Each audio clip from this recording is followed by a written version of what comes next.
स्वामी समर्थ. नमस्ते. ज्योतिष kitchen and रेसिपीमध्ये आपल्या सगळ्यांचे मी अगदी खूप खूप मनापासून स्वागत करते. मी आज मस्त ब्राह्मणी पद्धतीने भरलेली तोंडली बनवते आहे.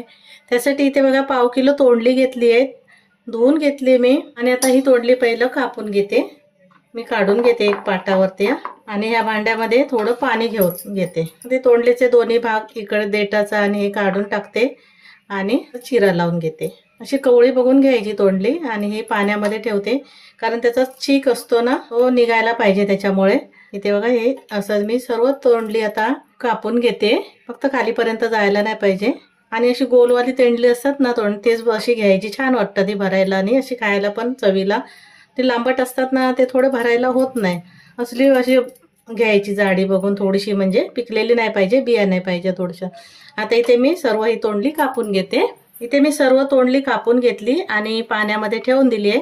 थोडा वेळ मी आता अशीच पाण्यामध्ये ठेवते आणि त्यासाठी एक मसाला तयार करते. तर हे मी बाजूला ठेवते.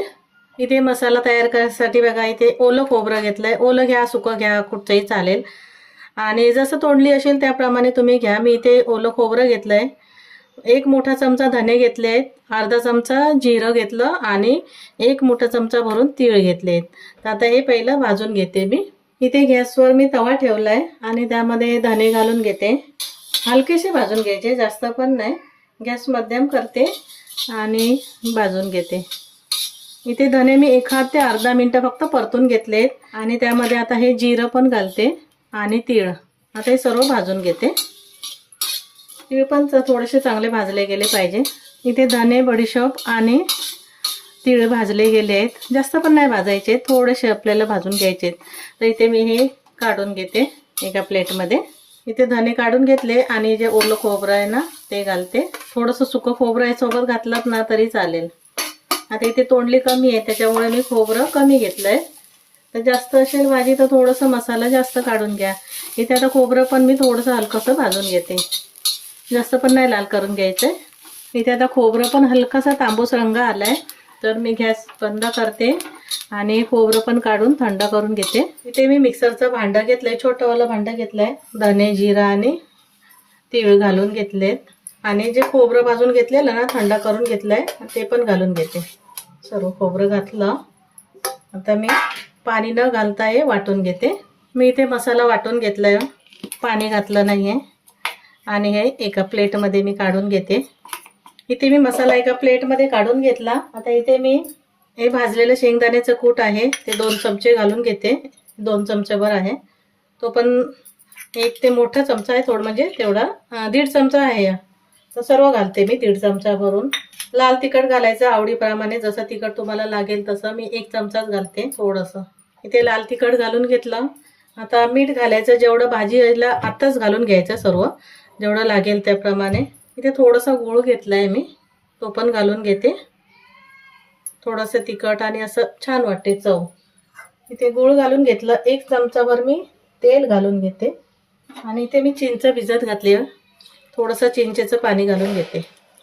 गूळ घातलंय, थोडंसं आंबट, थोडंसं तिखट आणि थोडंसं गोड, असं छान एक चव वाटते मस्त अशी. तर मी 1 चमचाभर एवढंच घालून घेते, बाकी आपल्याला नंतर लागेल. थोडंसं घट्ट झालंय, पाणी घालते, अजून थोडंसं घालते. 1 चमचाभर एवढं घालून घेतलंय. आता हे सर्व मिक्स करून घ्यायचं आहे. त्याच्या पहिलं ही तोंडली आहेत ना, तर मी धुवून पाणी काढून घेते. 2-3 वेळा स्वच्छ धुवून घ्यायचं. तोंडली धुवून मी ठेवून दिली आहे. हा मसाला आता व्यवस्थित मिक्स करून घेते. थोडं सुकं वाटलं ना तर अजून थोडंसं चिंचेचं पाणी घालून घे. इथे मी अजून थोडंसं चिंचेचं पाणी घालून घेतलं, अर्धा चमचा एवढं. आणि व्यवस्थित असं मसाले सर्व एकजीव करून घेतलेत. ही तोंडली घेते मी. आपल्याला भरून घ्यायचं आहे मसाला व्यवस्थित असं घट्टसर.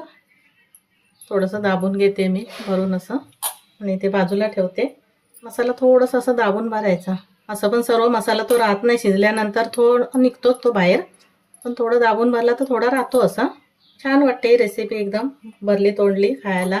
तर इथे मी आता हे असे सर्व तोंडली मी मसाला भरून घेते. सर्व तोंडली भरून घेतली आणि थोडासा मसाला शिल्लक राहिलाय, त्यात आपण हे फोडणीला घालून घेते मी.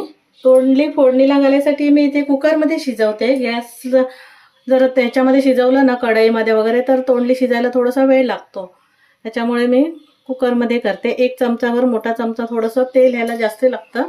1 चमचावर एवढं तेल घालून घेतलंय. तरी मी थोडंच घातले, तुम्हाला जास्त आवडत असेल तर तुम्ही जास्त घालून घ्या. इथे आता तेल गरम झालंय, त्यामध्ये मोहरी घालून घेते. थोडीशी मोहरी चांगली फुटली गेली, इथे मोहरी घातली आणि जिरं घालते थोडंसं. हे दोन्ही चांगलं तडतडलं पाहिजे.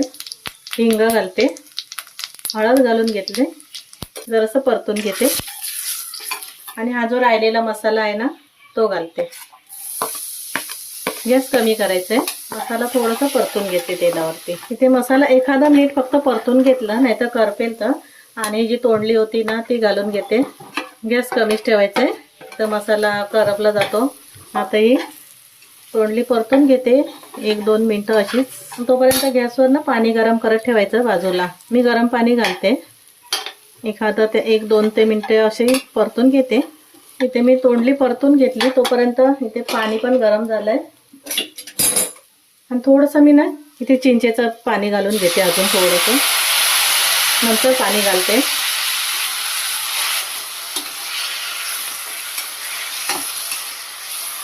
मसाले पण जळतात ना करप लगेच, म्हणून थोडंसं पाणी घालून घ्यायचे चिंचेचं. असं इथे चिंचेचं पाणी घातलं आणि परतून घेतलं. आता गरम पाणी करून घेतलंय ना ते घालून घेते.